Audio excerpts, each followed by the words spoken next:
आई,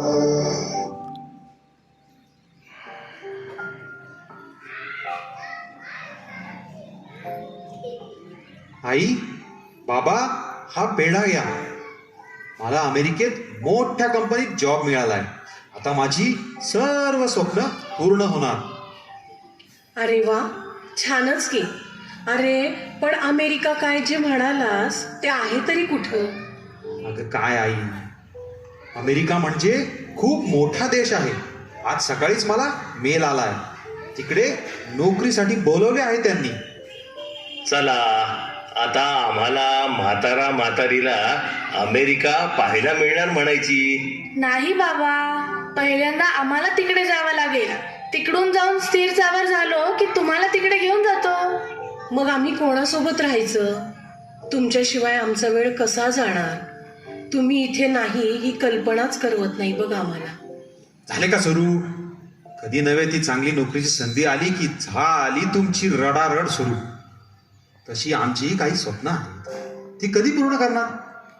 असं आयुष्यभर राहणं मला नाही आवडत. आम्ही फक्त देश सोडतोय, जग नाही. अरे बाळा, असं अभद्र बोलू नकोस रे. तुम्हाला जे हवं ते करा, आमची काहीही हरकत नाही.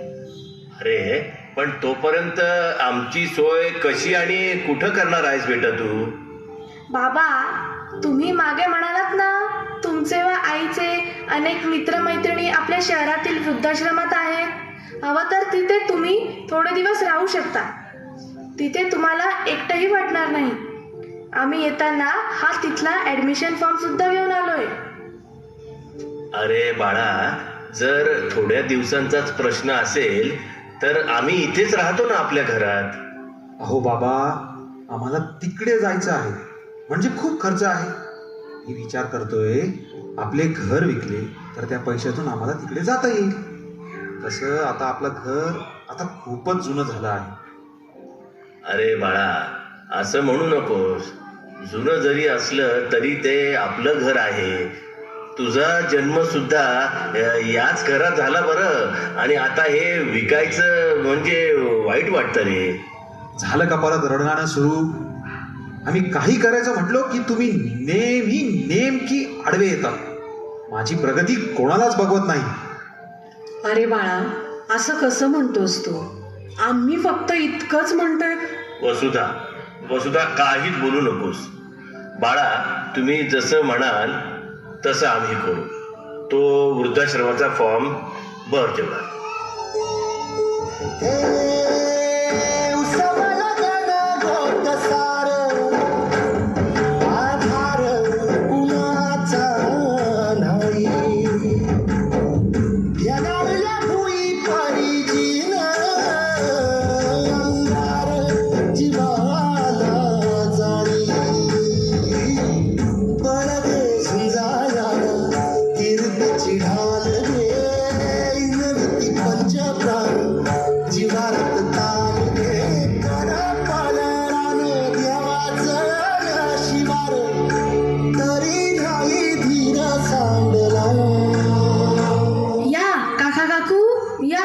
माझे नाव आनंदी.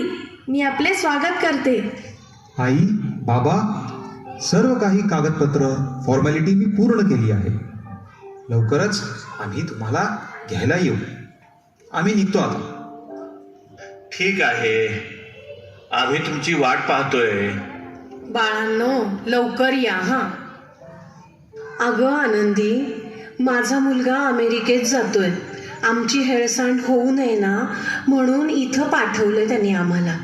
आमची सुनबाई सुद्धा खूपच काळजी करते बघ आमची. हो का? छानच. चला, मी तुम्हाला तुमची खोली दाखवते.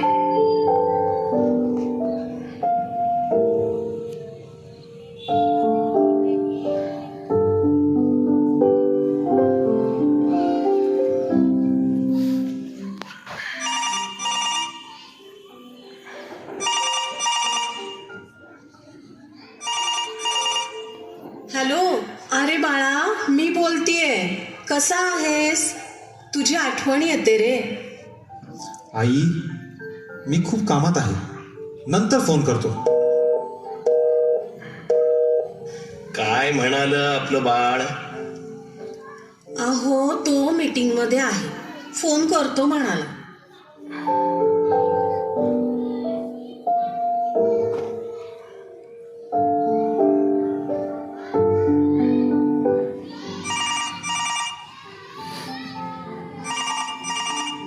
अरे बाळा, आम्हाला येऊन इथं 2 महिने झालेत.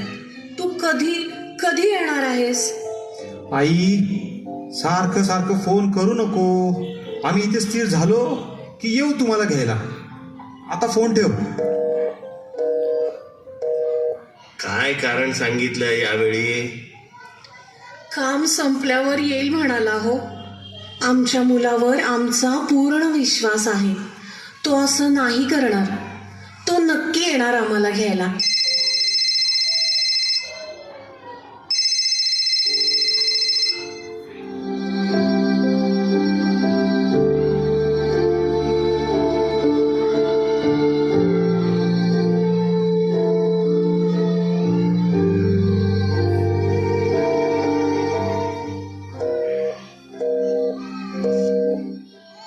काका काकू, तुमच्या मुलाचा अपघात झालाय. काका, तुम्ही तर म्हणालात तुमचा मुलगा अमेरिकेत आहे, पण तो आपल्याच शहरातील हॉस्पिटलमध्ये ऍडमिट आहे. असं कसं होईल? जर तो अमेरिकेला गेलाच नाही तर मग इथे असूनही त्याने आम्हाला इथे का ठेवलं आहे?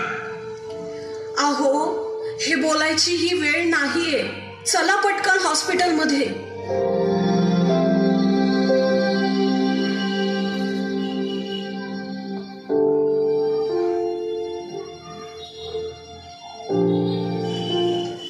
डॉक्टर, माझा मुलगा ठीक तर आहे ना? त्याला काय झालंय? तुमच्या मुलाचा अपघातामध्ये एक डोळा निकामी झाला आहे. लवकरात लवकर त्याला डोळा मिळायला हवा, नाहीतर तो कायमचा अंध होऊ शकतो. नाही नाही डॉक्टर, तुम्ही माझा डोळा घ्या, पण माझ्या मुलाला मी असं नाही पाहू शकणार. तुम्ही पूर्ण विचार करून बोलत आहात ना? हो, मी त्याची आई आहे. मी त्याला या अवस्थेत नाही बघू शकत. पण डॉक्टर, एकच विनंती आहे. मी त्याला माझा डोळा दिला आहे हे त्याला समजता कामा नये. अगं वसुधा, तू हे काय बोलत आहेस? अहो, ते आपलं बाळ आहे. त्याची काळजी घेणं हेच तर आपलं कर्तव्य आहे ना. डॉक्टर साहेब, आम्ही इथे आलो होतो हे माझ्या मुलाला कळता कामा नये. ठीक आहे, हे सगळं फक्त एक आईच करू शकते.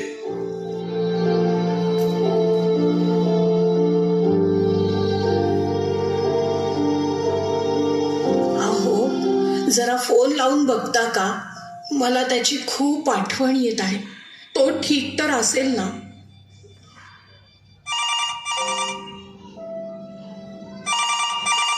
हॅलो बाळा, कसा आहेस? कधी येणार आहेस? अरे तुझी आई आजारी आहे, तिला एकदा येऊन भेटून तरी जा. हॅलो. हो बाबा, आम्ही येतोय 2-3 दिवसात. आता फोन ठेवा. अहो, काय म्हणाला आपलं बाळ? ठीक तर आहे ना? मला शेवटचं तरी त्याला बघायचं आहे हो. अगं वसुधा, उठ ना. काय काय होतंय तुला? वसुधा, वसुधा, आनंदी, आनंदी बघ ना, हिला काय झालंय? वसुधा, वसुधा.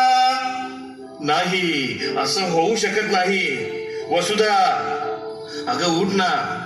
अजून आपल्याला भरपूर जगायचं आहे. आपलं बाळ आपल्याला भेटायला येणार आहे. वसुधा, वसुधा, उठ वसुधा. असं एकटं सोडून जाऊ नकोस मला वसुधा.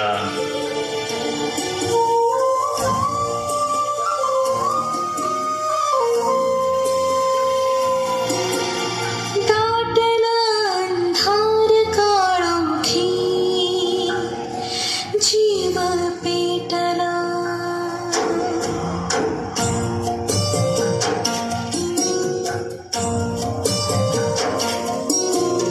दाटला अंधार काळोखी. जीव पेटला याच साठी का मी जन्म घेतला दाटला थार काळा जीव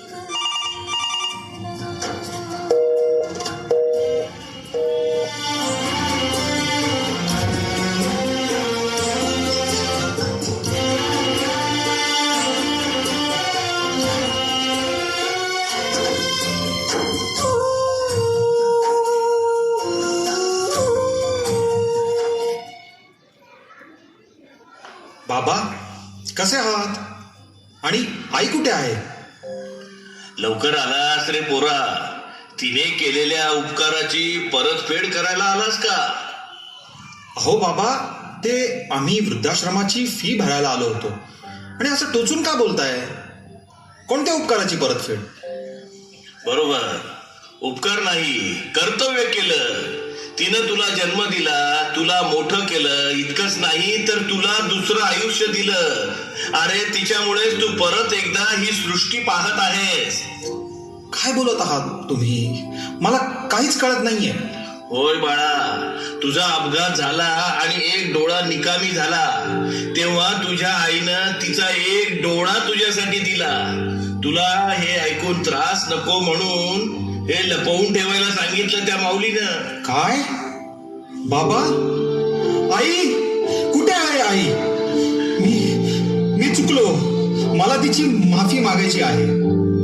बाळा, खूप उशीर झाला रे. तुझी आई या जगात नाही आता. बाबा, असं नका बोलू. माझी आई हवी आहे. बाळा, तुला तुझी आई मिळणे आता शक्य नाही, पण तिची एक शेवटची इच्छा आहे. ही चिठ्ठी तू वाचावीस.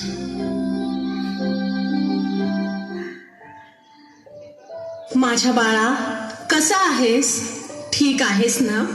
मला माफ कर, मी विसरले की तुला बाळा म्हटलेलं आवडत नाही. पण मी तरी काय करू, मला सवय आहे तुला बाळा म्हणायची. आपलं मूल किती का मोठं होईना, ते आपल्या आई वडिलांसाठी नेहमी लहानच असतं, नाही का? तुझी खूप आठवण येत होती. कधी कधी असा विचार करते की तू मोठा झाला नसतास ना तर किती बरं झालं असतं. पण परत वाटतं की मी किती स्वार्थी आहे तुझ्या प्रेमापोटी असं वेड्यासारखा विचार करणारी. आयुष्य किती लहान असतं रे. काळ कसा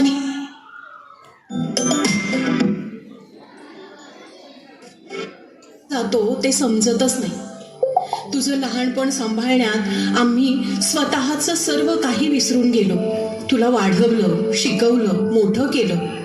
तू आता खरंच मोठा झालास, समजूतदार बनलास आणि शिकण्यासाठी बाहेर निघून गेलास. अरे, आता कुठं आपण एकत्र राहायला लागलो होतो. इतक्यात अमेरिकेत नोकरीसाठी जायचं खोटं कारण सांगून तुम्ही आम्हाला वृद्धाश्रमात सोडून निघून गेलात.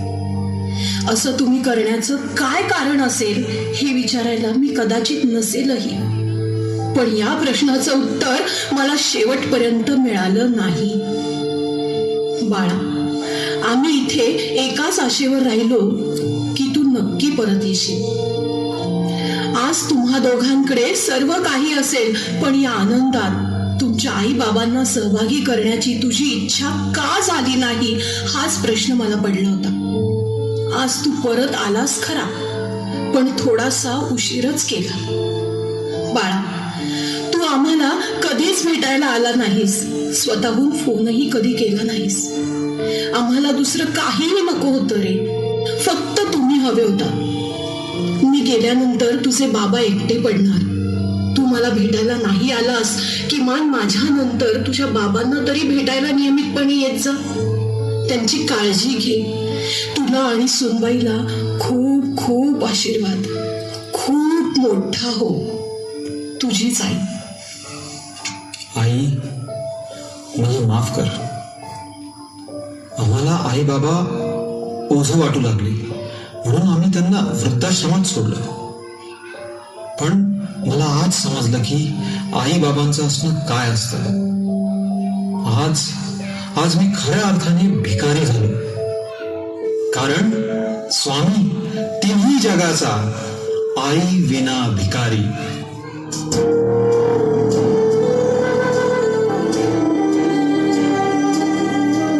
करू काय सुचेना, अश्रू कुणी पुसेना.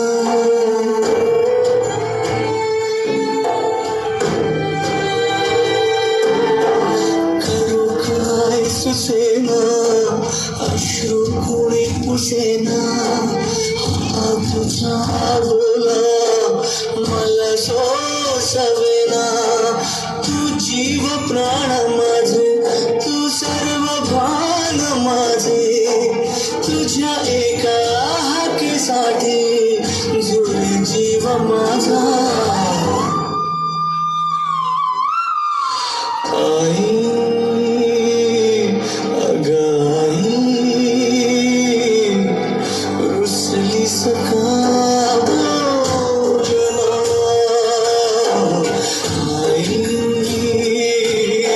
अगं आई, रुसली सका